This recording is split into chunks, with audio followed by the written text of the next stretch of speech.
Oh my gosh, aren't pigtails fun? For those of you with long hair out there, I love pigtails. If you're like, who is this crazy person? I'm just somebody who, I love my life. I love life. I do my best to, work as little as possible and enjoy life as much as possible because I am an overachiever in recovery, I guess you could say. I used to be a severe workaholic. I can very easily actually slip into that because I love to, create goals. I love to create schedules. I love to just in general, I like to create a goal, figure out a way to get there and then make it happen. And I don't know if you've ever really achieved something that was really hard to go after and you did it. Doesn't that feel good? Doesn't it feel amazing? My name is Hierman, and I have been with my home-based business since 2008.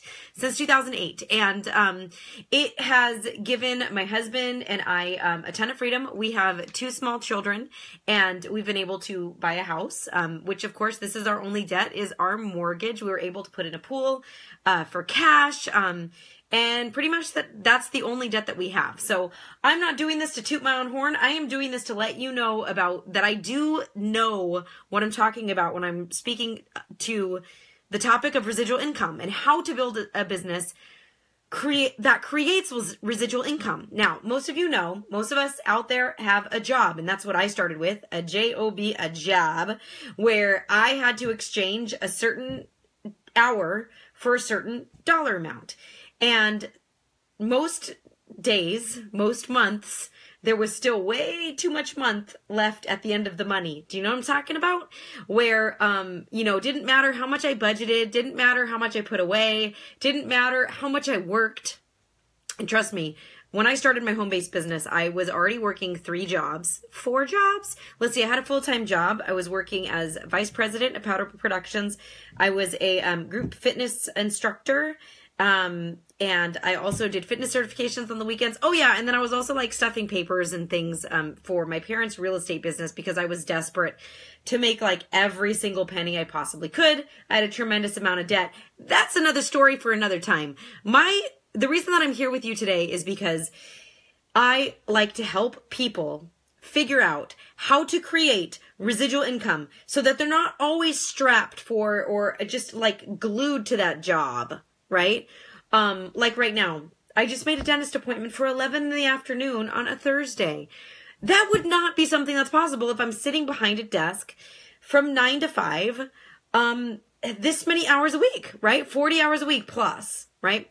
So anyways, today we're talking about tip number 3 on building a business with residual income.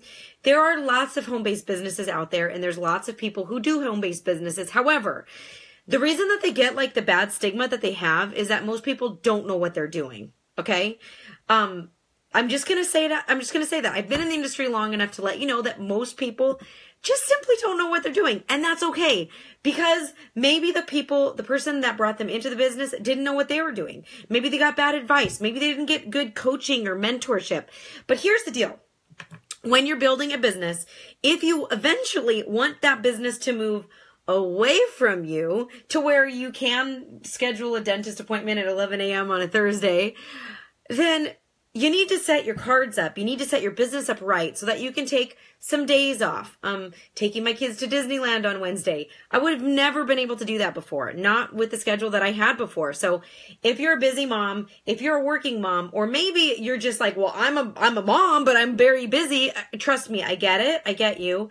Wouldn't it be nice just to have somebody else come in and clean your house maybe once a week instead of just you, and you can just spend that time to enjoy your kids, or you could take them to Disneyland for the day. I love doing what I do because I give people options. I give people freedom. So we're going to talk about my tip number 3, which, by the way, I have already made 2 videos on this topic. So you can always go back and watch my previous videos. Same title. So this is tip number 3 of 7 today on how to build a business of residual income. Number 3 is you need to get ignited. You need to get ignited. You need a fire in your belly, a reason that is going to make you do the things that you don't want to do. Because let's face it, we don't always want to do what we need to do. Like, for instance, when you were in college, if you were in college or high school, if you want to go back that far, did you really want to study for that exam that was coming up? Were you like, oh my gosh, I can't wait to study for this. This is something that's going to be amazing, right? But the thing is, like, we had those deadlines, we had those teachers, we had the grades, we had the things hanging over our heads that were, like, kind of making us do it because we didn't want the negative repercussions of not doing it. So when you have a business and it's just yours and it's probably just you, then there aren't those negative repercussions. You don't have anybody to report to. You don't have a boss. You don't have anybody that's going to fire you. You're not going to fire you. So if you wake up and you're like, oh, I think I'm going to catch up on The Walking Dead, instead of sit down and go over my Facebook post today, or I think I will just, maybe I'll read this magazine instead of getting into that podcast that my upline recommended for me. Here's the deal. You got to get ignited. You need a fire in your belly. You need a reason. You need a reason for doing the things that you don't necessarily want to do, because the only thing that separates the successful from the not successful is that successful people do the things necessary in order to create success. People who don't achieve much throughout their life, that's okay. That's okay if that's you. That's not you because you're watching this video. But I have no problem with that. I have got no personal problem with that. It's just that I don't want to live a life of mediocrity. So I follow a man by the name of Darren Hardy. He is the creator of Success Magazine. Uber successful dude. He was like a multimillionaire by the time he was 25 or something. Crazy successful. But what I love about him is he is a person of integrity first. And a person of habits. And he's always talking about, like, how do you get to the next level? What do you need to do? You do the things, the mundane things that seem like they're not going to make a change, right? So picking up a glass of water instead of an iced coffee from Starbucks. That seems like it's not going to make a difference if you do that today. But what if you did that every single day? You chose the iced coffee at Starbucks over the glass of water every single day, then ultimately you are going to find that your life will be different, right?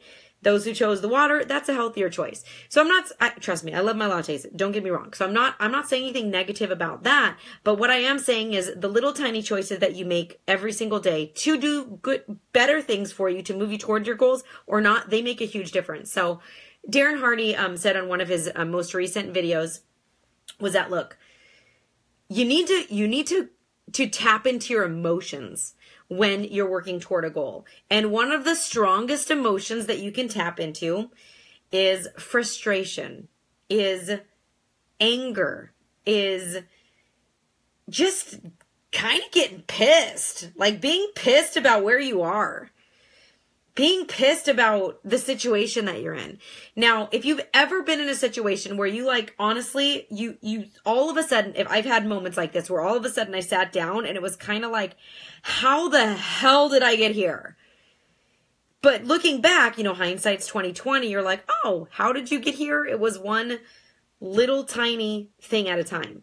And then it became a slippery slope, or just compounded over time, created that situation that you're in.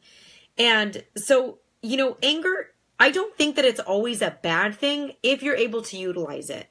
I'm not saying that walking around being an angry grump, but I am saying, like, you need to be real about where you are right now. So whether that is, whatever goal that you're working toward right now, be it physically, financially, or your relationships or whatever, right? So I'm gonna talk specifically to business because that's what this is about, is creating residual income. So if you want to create a strong business that's going to last a long time, that you can eventually take like a month off if you want to, or a couple weeks, vacation, all that stuff, you need to create the strongest, most firm foundation in the beginning as possible. And one of the ways that I did it was, honestly, guys, I was mad about the situation that I was in. And it was all my fault.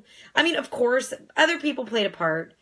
But I can't put it on them because they're not the ones who decided that situation was no longer okay. I'm the one that decided. So I had to accept full responsibility for where I was at in that moment and then get mad about it and say, look, I'm going to make a change from this moment forward. So that's my tip for you today. Don't accept defeat. I want you to just get frustrated, get ignited. That is going to fuel you toward your next step in creating that business of residual income. All right, you guys, sign up for my updates, and I can't wait to talk to you again. Have a great day. Mwah! Bye-bye.